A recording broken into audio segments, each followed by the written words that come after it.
Bueno, os voy a mostrar el funcionamiento de esta fuente de alimentación de laboratorio. Es ajustable de 0 a 30 voltios y de 50 miliamperios a 3 amperios. En primer lugar os voy a dar sobre el montaje. Este es el circuito impreso, unos detalles. Aquí tenemos esta resistencia esta no hay que montarla, ¿eh?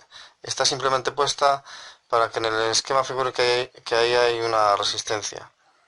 Está formada por, por este trozo de circuito impreso, esta pista.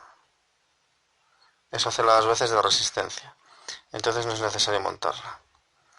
Luego aquí esta resistencia y este condensador RI y CI tampoco se montan. Se pusieron para una posible mejora del límite en corriente, pero con las pruebas realizadas he visto que no es necesario, que actúa bien sin esas, entonces no se montan. Y luego por aquí tenemos esta bobina y este condensador. Si alimentamos el circuito por este conector con una fuente conmutada como esta,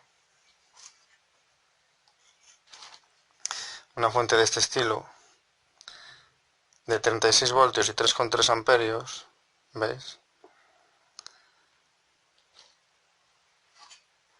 Pues este condensador tendría que ser de 470 microfaradios y esta bobina es necesario montarla. Esta bobina se puede obtener de una fuente de PC viejo. En la salida de 12 voltios la suelen llevar ahí y la podéis recuperar de una fuente de PC vieja. En caso de alimentarlo como es el caso con transformadores, yo he usado estos dos transformadores de un halógeno de 50 vatios y 12 voltios. Están puestos los primarios en paralelo y los secundarios en serie. Entonces con eso tendríamos 100 vatios y 24 voltios. Luego habría que poner un puente rectificador, como tengo aquí, y el positivo del rectificador iría a la entrada positiva y el negativo a la entrada negativa de la fuente. Y en ese caso, este condensador, si lo alimentamos con un transformador, a ver,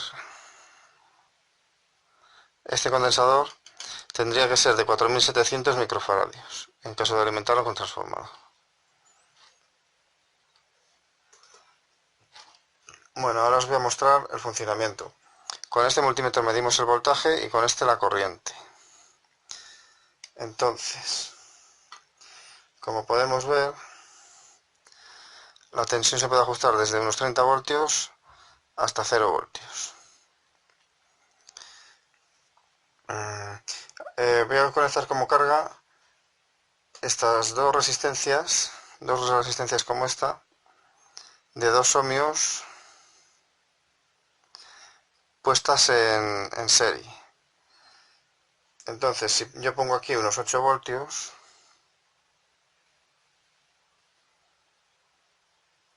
con dos resistencias en serie que serían 4, será un consumo de unos 2 amperios.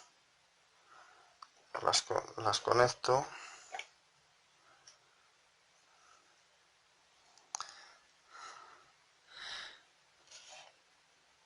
Y como podéis ver, el consumo es de 1,96 amperios, unos cerca de 2. Debido a la tolerancia de las resistencias, no es exactamente 2.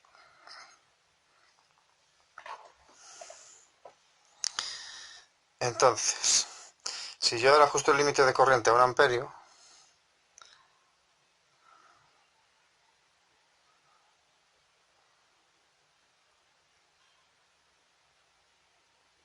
vemos cómo baja la tensión, porque le está impidiendo que consuma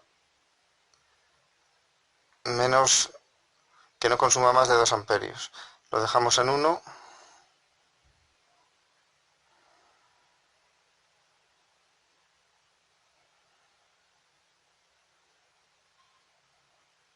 Hay aproximadamente 1 amperio y tenemos unos 4 voltios.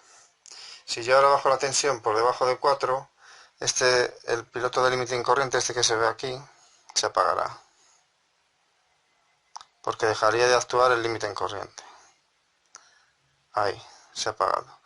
Empieza a actuar pues cerca de los 4 voltios, que es cuando circula 1 amperio aproximadamente.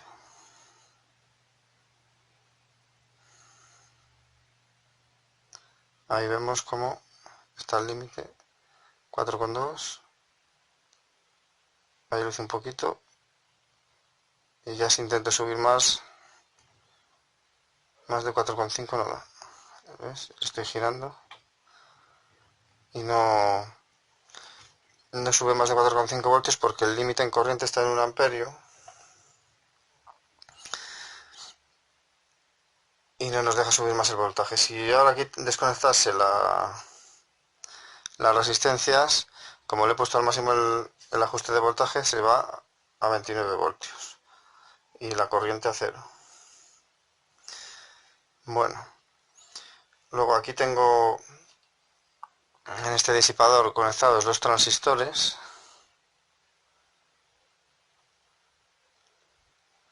Ahí se pueden ver.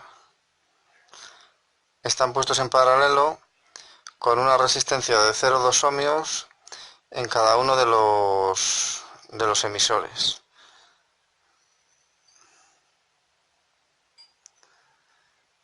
Y creo que nada más. Al final del vídeo podréis ver un anuncio donde vendo estas plaquitas por si alguien lo quiere montar. Y dejaré también un enlace a un artículo en el que viene explicado todo esto para si queréis diseñar vosotros vuestro propio circuito impreso. Ahí tendréis el esquema y una pequeña descripción del circuito. Así que nada más, gracias y hasta la próxima.